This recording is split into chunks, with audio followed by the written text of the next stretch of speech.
I never thought a simple phone notification would shatter my world. But there it was, lighting up my husband Mark's screen while he showered, a message preview that made my stomach drop. I miss our talks. Lunch again tomorrow. My name is Grace, and until that moment, I was living what I thought was a perfectly normal life as a stay-at-home mom to our 6-year-old daughter, Lily. The kind of life where your biggest daily crisis is getting paint stains out of your kid's favorite dress or making sure dinner doesn't burn while helping with homework. I stood there in our bedroom, Mark's phone in my hand, my thumb hovering over the screen. The rational part of me said to put it down. The other part, the part that had noticed Mark working later and later, coming home with a distant look in his eyes, that part won out. Mom, where are my purple socks? Lily's voice carried up from downstairs, making me jump. Check the laundry basket, sweetie. I called back, my voice surprisingly steady despite my trembling hands. The shower was still running. I had time. 3 swipes later, I was staring at weeks of messages between Mark and someone named Andrea from sales. They started innocently enough, work discussions, meeting confirmations. But as I scrolled up, the tone shifted. Inside jokes, personal details, plans for private lunches. Found them! Lily shouted triumphantly. The shower stopped. I quickly placed Mark's phone back exactly where I'd found it and busied myself with making the bed, my mind racing. The messages weren't explicitly romantic, but there was an intimacy there that made my chest ache. Hey, have you seen my blue tie? Mark emerged from the bathroom, towel around his waist, water droplets still clinging to his shoulders. He looked exactly the same as he had yesterday, but somehow everything was different. The one with stripes? I kept my voice casual, smoothing the comforter with shaking hands. It's in the dry cleaning pile. He frowned. I needed that one for the meeting with Richard today. There was an edge to his voice that I'd been hearing more often lately. You know how particular he is about appearances. I can grab it from the cleaners this morning, I offered, but he was already shaking his head. Don't bother. I'll figure something out. He turned to the closet, effectively dismissing me. I watched him get ready, going through his usual morning routine. Every movement seemed loaded with new meaning. Was he choosing that shirt because Andrea liked it? Was he checking his phone so much because of her? Daddy, can you drive me to school today? Lily appeared in the doorway, purple socks proudly displayed, her backpack nearly as big as she was. Not today, princess. I've got an early meeting. Mark barely looked up from his phone as he knotted a different tie around his neck. Lily's face fell and something inside me snapped. This wasn't just about me anymore. Whatever was happening with Mark was affecting our daughter too. I'll take you, baby, I said, reaching for her hand. We can listen to your favorite songs on the way. As we headed downstairs, Mark called after us. Don't forget I have that dinner thing tonight. Don't wait up. Dinner thing, I repeated under my breath, the words tasting bitter. How many of those dinner things had actually been lunches with Andrea? I helped Lily into her car seat, my mind already spinning with possibilities. I could confront Mark directly. I could try to catch them together. I could pretend I knew nothing and gather more evidence. But as I started the car and caught sight of my daughter's face in the rearview mirror, so innocent, so trusting, I knew one thing for certain. Whatever I decided to do next would change everything. And I needed to make sure those changes would be for the better. For both of us. The call from Lily's school came just as I was setting up my easel in the spare room. My daughter had pushed another kid during recess, completely out of character for my usually sweet little girl. As I drove to pick her up, my mind kept drifting to the half-finished canvas I'd left behind. Painting had become my escape lately, the only place where the mess in my head made sense. She's normally such a good student, Miss Thompson said, while Lily sat slumped in a chair beside her desk. But lately she's been distracted, acting out. I knelt in front of Lily, noting the dark smudges under her eyes. What happened, baby? Tommy said I was lying. Lily's bottom lip trembled. He said daddies don't have special friends at work. The air left my lungs. I forced myself to keep my expression neutral, even as my heart hammered against my ribs. What made you tell Tommy about Daddy's friend? I heard you talking to Aunt Sarah on the phone. Lily picked at a loose thread on her skirt. You said Daddy has a special friend named Andrea. Miss Thompson shifted uncomfortably in her chair. I felt my cheeks burn, knowing this would be through the parent grapevine by dinner. On the drive home, my phone buzzed with a text from Sarah. Coffee? You look like you could use a friend right now. 20 minutes later, we sat in her studio, surrounded by her vibrant abstract paintings. Sarah pushed a steaming mug into my hands. Spale. Lily's acting out at school because of Mark's. Whatever it is with Andrea. I took a shaky sip. I should have been more careful talking about it. No, Mark should have been more careful sneaking around. Sarah grabbed one of her canvases, turning it to face me. Remember this one? From your first art class? I smiled despite myself. Painting was terrible, all muddy colors and uncertain brushstrokes. You were such a patient teacher. And you were a natural once you stopped doubting yourself. She paused, studying me. The local gallery is accepting submissions for their summer showcase. You should enter. I nearly choked on my coffee. I haven't shown my work since before Lily was born. Exactly. Time to remind everyone, including Mark, that you're more than just someone's wife and mother. That evening, I was working on a new painting when Mark came home early for once. He stopped in the doorway of my makeshift studio, frowning at the drop cloths and art supplies. What's all this? His tone was light, but I caught the tension in his jaw. Just getting back into painting. I kept working, adding touches of deep blue to the canvas. The school called today. Lily got in trouble. What? Why didn't you tell me immediately? He pulled out his phone, probably checking for missed messages. You were in meetings.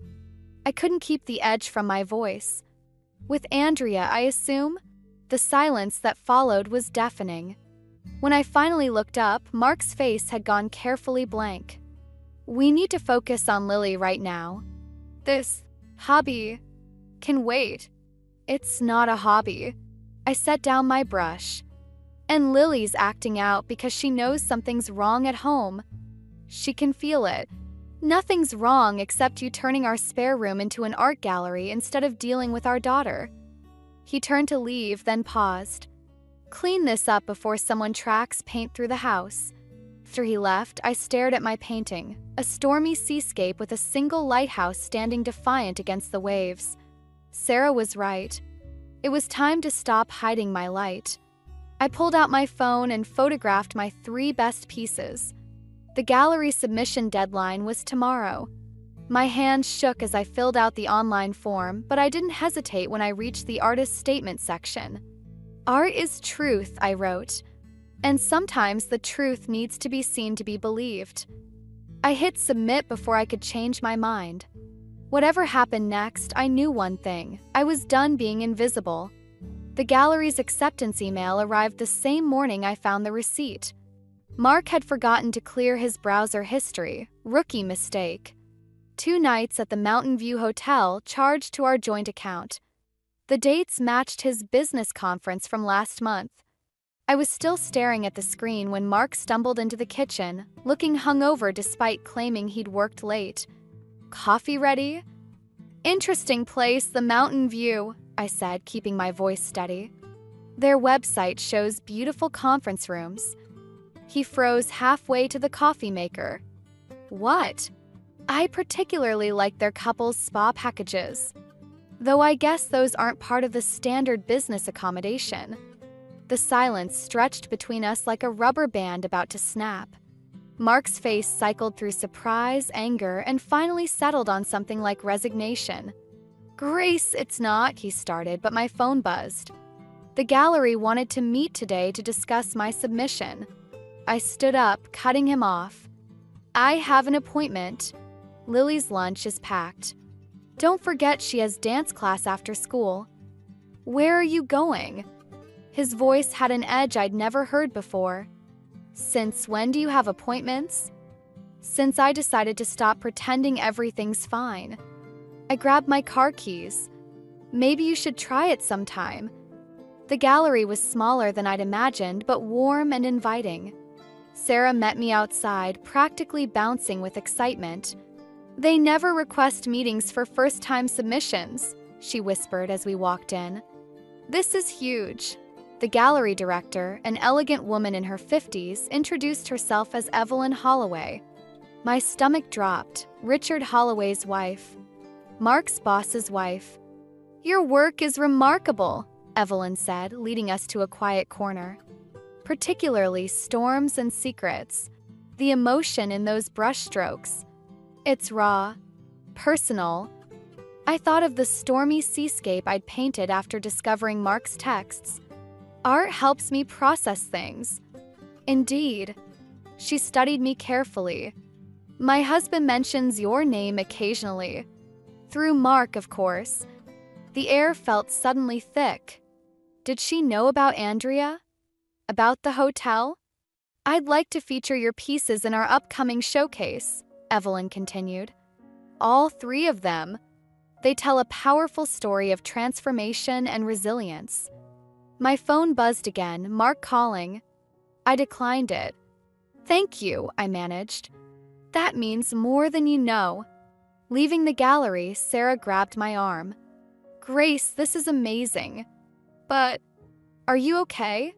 You look pale. Mark's been staying at hotels with her. The words tumbled out. I found the receipts this morning. That son of a, Sarah's phone chimed. She checked it and her expression changed. Oh, God. What? She turned her screen toward me. It was a Facebook post from Andrea, a selfie with Mark at lunch, his arm around her shoulders. The caption read, "Finally ready to stop hiding. Life's too short for secrets." My hands started shaking. When was this posted? 10 minutes ago. Called Mark. Straight to voicemail. I texted, Lily. Dance class. Don't forget. His response came instantly. Already picked her up. We need to talk. Come home. The house was quiet when I arrived. Lily's dance bag sat unopened by the door. She's at my mother's, Mark said from the living room. He looked terrible, tie loose, hair messy. I thought we needed privacy for this conversation. Privacy. I laughed, the sound harsh even to my own ears. Like the privacy of the Mountain View Hotel? I was going to tell you. He ran his hands through his hair. After the promotion came through. Once things were settled. Settled? My voice rose.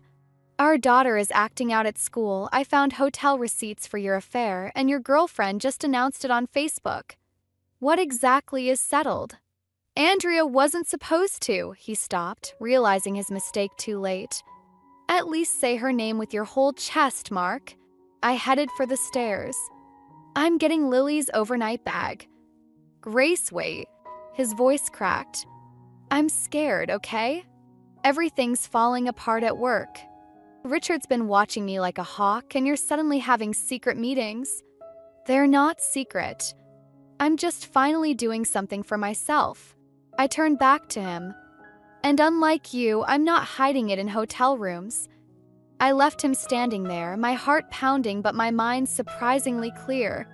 In my studio, my paintings waited, witnesses to everything I couldn't say out loud. Soon, thanks to Evelyn, the whole town would see them too, including Andrea. The morning of my first gallery meeting with Evelyn, I found divorce papers on Mark's desk. Not signed, just printed and waiting. Like a loaded gun left casually in plain sight. My hands didn't shake as I photographed them with my phone. That surprised me. Mrs. Holloway is ready for you, the gallery assistant said, leading me past walls of artwork to Evelyn's office. Through the window, I spotted Mark crossing the street toward the building. My stomach lurched. Grace, perfect timing. Evelyn's smile faltered as she noticed my expression. Is everything all right? Mark's heading this way. I moved away from the window. He doesn't know I'm here. Understanding flickered across Evelyn's face. She pressed a button on her desk phone. Claire, when Mr. Callahan arrives, please tell him I'm in meetings all afternoon. The door opened before Claire could respond. Mark stood there, looking expensive in his tailored suit, Andrea hovering behind him like a shadow. Richard said I'd find you here, he said to Evelyn, then turned to me.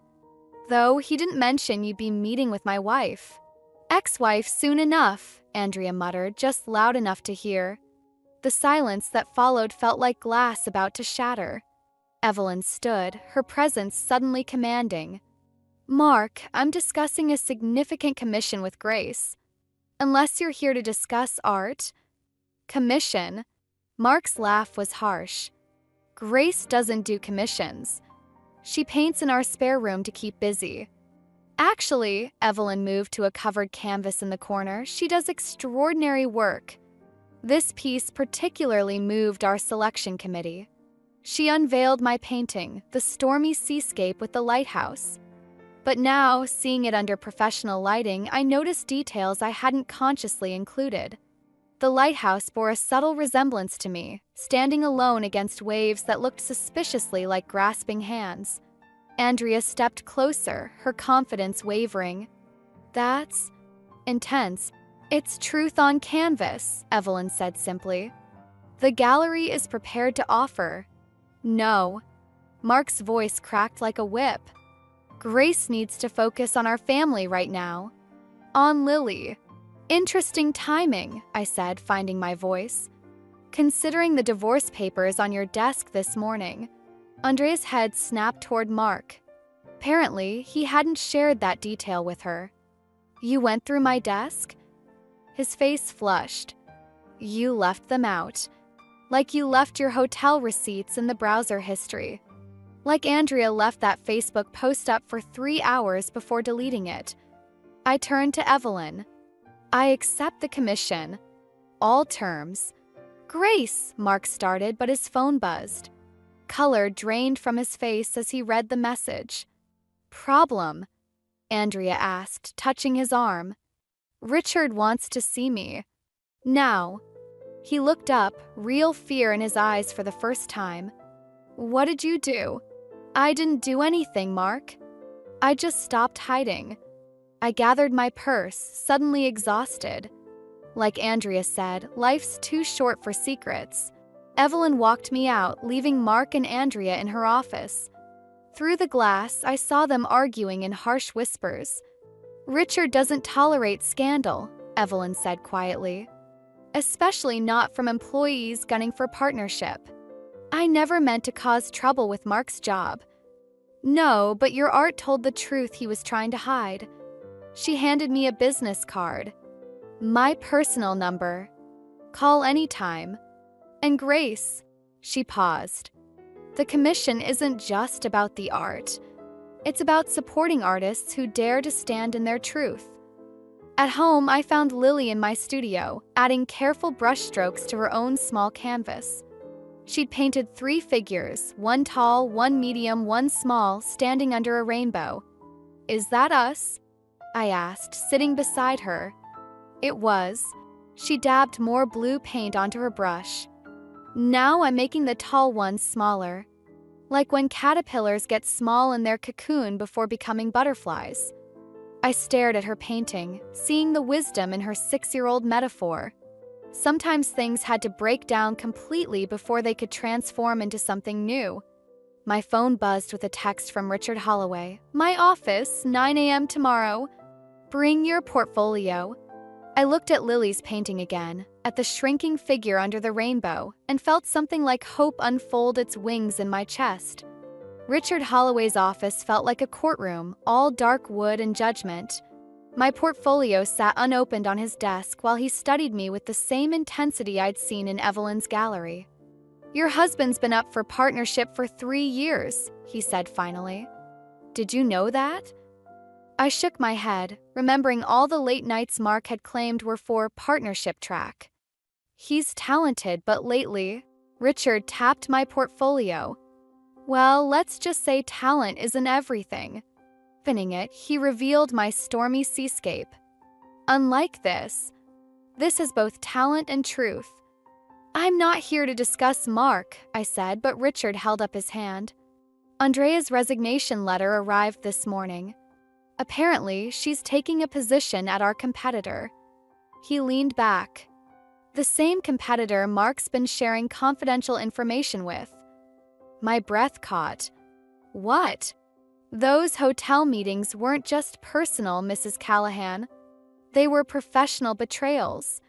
Before I could process this, his office door burst open. Mark stood there, face twisted with rage. You had no right. I had every right, Richard replied calmly. Just as the board has every right to review your correspondence with Bradford and Associates. Mark, Andrea peered behind him, eyes red. You said we'd start fresh there. Together. Pieces clicked into place. Mark hadn't just been planning to leave me. He'd been planning to take our biggest client with him. You're both free to leave, Richard said. Security will escort you out. I watched them go, feeling strangely hollow. My phone buzzed, a text from Sarah. Check your email now. The local arts magazine had featured my upcoming gallery show. The preview included photos of my work, including one I hadn't submitted, an intimate family portrait I'd painted years ago showing Mark, Lily, and me in happier times. The caption read, Rising artist Grace Callahan explores themes of betrayal and redemption. That photo wasn't supposed to be included, Evelyn said from the doorway. She'd appeared so quietly I hadn't heard her come in. Andrea leaked it to the press, along with some creative interpretations of your work's meaning. My phone exploded with notifications. The story was spreading, with Andrea's spin turning my art into a public accusation. Comments flooded in, strangers dissecting my marriage like entertainment. I never wanted this, I whispered. No one ever does, Richard said. But sometimes exposure is the best disinfectant. Back home, I found the house empty except for a note from my mother-in-law. Took Lily for ice cream. She's asking questions about the magazine article. In my studio, I stared at my latest unfinished painting, a woman emerging from shadows into light. But now it felt tainted, twisted by public scrutiny into something vengeful rather than transformative. The front door slammed. Mark's footsteps on the stairs, then his figure in my doorway. Happy now. His voice was raw. You've destroyed everything I built. You destroyed it, I said, not turning around. I just painted the truth. The truth. He laughed bitterly. The truth is I was suffocating here, watching you play at being an artist while I carried everything on my shoulders. Play at being, I spun to face him. I supported your career for years, Mark. I raised our daughter. I buried my dreams so you could chase yours. And now, he gestured at my paintings. Now you're what, some brave whistleblower? The wronged woman getting her revenge through art. No. I picked up my brush, turning back to my canvas. I'm just finally painting my own story instead of living in yours. He was quiet for a long moment. Andrea's leaving for Bradford and Associates tonight. She wants me to go with her. I added a streak of gold to the emerging woman's hair, Lily's color. Then go. Grace, his voice cracked. What are you going to tell Lily? I thought of her painting, the shrinking figure under the rainbow. The truth. That sometimes people need to leave to figure out who they really are. After he left, I stayed in my studio, painting until the light faded. My phone kept buzzing with messages and comments, but I ignored them all. Let them talk. Let them judge. The real story was emerging on my canvas, stroke by stroke, truth by truth. And this time I was holding the brush. The gallery opening should have been my triumph. Instead, I stood in the corner watching my life unravel on social media. Andrea had gone viral with her expose about my art being a calculated revenge campaign, and now reporters lurked outside, hoping to catch the drama they'd been promised. "You don't have to do this tonight," Sarah whispered, squeezing my arm. "We can postpone." I watched Evelyn greeting guests, steering conversations away from scandal toward artistic merit. If I don't do it now, I'll always be the woman who painted her revenge instead of her truth. Crowd parted, and there was Mark with Lily. My heart stopped. She wasn't supposed to be here. "Mommy!" She ran to me, wearing the dress she'd picked for her school art show. "Daddy said I could come see your paintings." Mark's smile was razor sharp. "She should see what her mother's been working on, don't you think?" Before I could respond, a reporter shouldered past security. "Mr. Callahan, how does it feel seeing your private life exposed through your wife's art?" Lily's grip on my hand tightened. "Why are they talking about our private life?" "That's enough." Richard appeared, signaling security. But Mark was already moving toward my centerpiece, the lighthouse painting. "You want to know how it feels?" His voice carried across the gallery. "It feels like watching someone rewrite history. These paintings? They're lies. Beautiful lies. Mark, please." I tried to pull Lily away, but she resisted. "The real story," he continued, "is about a woman so desperate for attention she'd destroy her family for it." The reporter's camera flashed. Lily started crying. "That's not true." I shouldn't have shouted, but the words burst out. "The real story is about a man who betrayed everything, his wife, his company, his daughter, for his own selfish." "Stop it!" Lily wrenched free, running toward the exit. She collided with a waiter, sending glasses crashing. In the chaos that followed, I found her huddled in the gallery's back office, hands over her ears. "I hate the paintings," she sobbed. "I hate them." My chest felt like it was caving in. "Baby, I'm so sorry. I never meant. You made Daddy look like the bad monster in my nightmares." She pointed at a sketch visible through the office window, one I'd done of Mark in darker moments. "But he's not a monster. He's just sad. Like you're sad. Like I'm sad." The truth in her words hit harder than any viral story or public humiliation. I told myself I was painting truth, but I'd been painting pain and making my daughter carry it. "Grace." Evelyn stood in the doorway. "The buyers are waiting. We need to cancel it."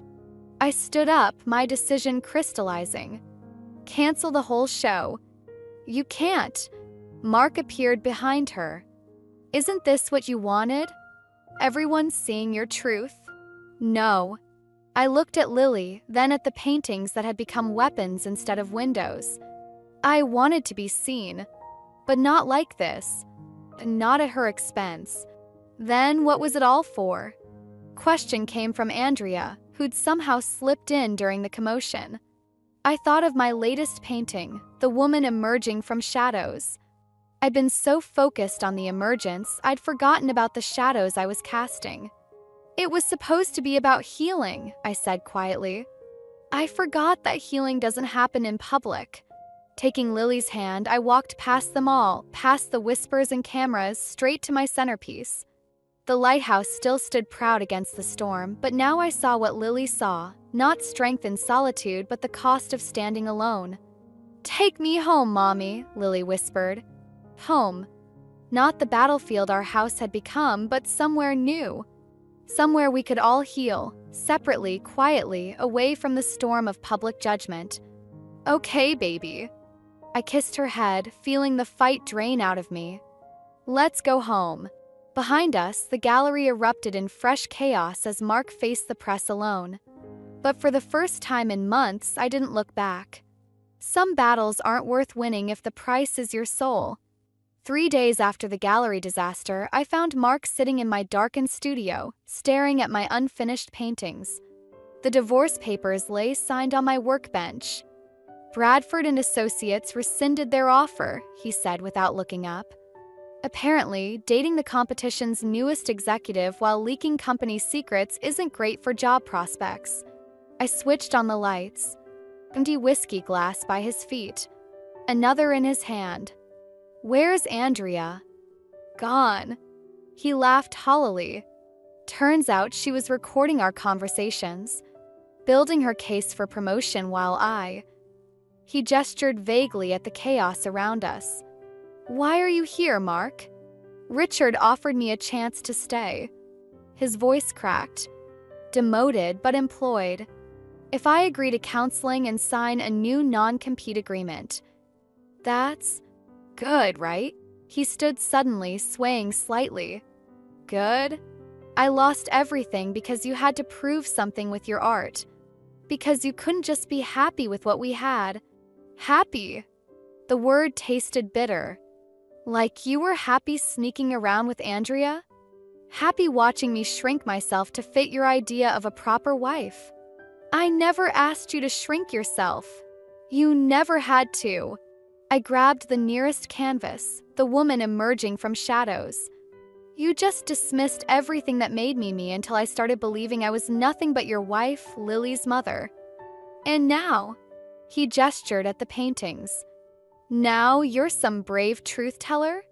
The wronged woman getting her revenge through art. This isn't about revenge anymore." I turned the canvas toward him. "Look closer." He squinted at the painting, really seeing it for the first time. The woman wasn't just emerging from shadows. She was reaching back into them, trying to pull something else into the light. "That's..." His voice faltered. "It's us. All of us. I started it the night Lily cried about your special friend. I realized we were all trapped in darkness, you and your lies, me and my anger, Lily and our mess." The fight seemed to drain from him. He sank back onto the stool. "I was suffocating," he whispered. "The pressure at work, at home. I couldn't be what everyone needed. Neither could I." I set the canvas down gently. "But I found my way out through art." "What's yours, Mark?" He pulled something from his pocket, a worn guitar pick. "Remember when we first met? At that open mic night?" I nodded. He'd played original songs back then, before corporate life consumed him. "Richard said something interesting. Said sometimes we have to lose everything to remember who we really are." He turned the pick over in his hands. "I haven't written a song in 7 years." A small sound made us both turn. Lily stood in the doorway, clutching her own painting, the one with the shrinking figure under the rainbow. "Is Daddy leaving again?" she asked. Mark moved toward her, but I got there first, kneeling down. "No, baby. Daddy's finding himself. Just like Mommy did. Through painting. Through music," Mark said softly. "If that's okay." Lily studied her painting, then held it out to him. "The small person isn't scared anymore. Just changing."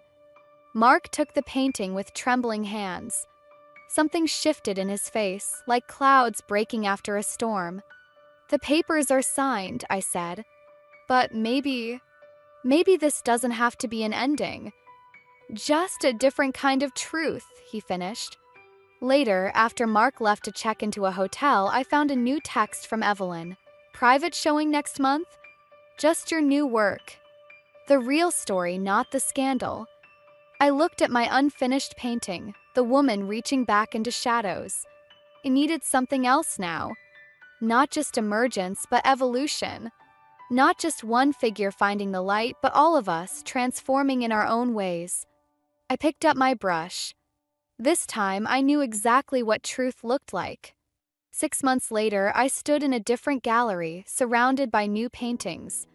No reporters this time, no scandal. Just art lovers studying my latest collection, Metamorphosis.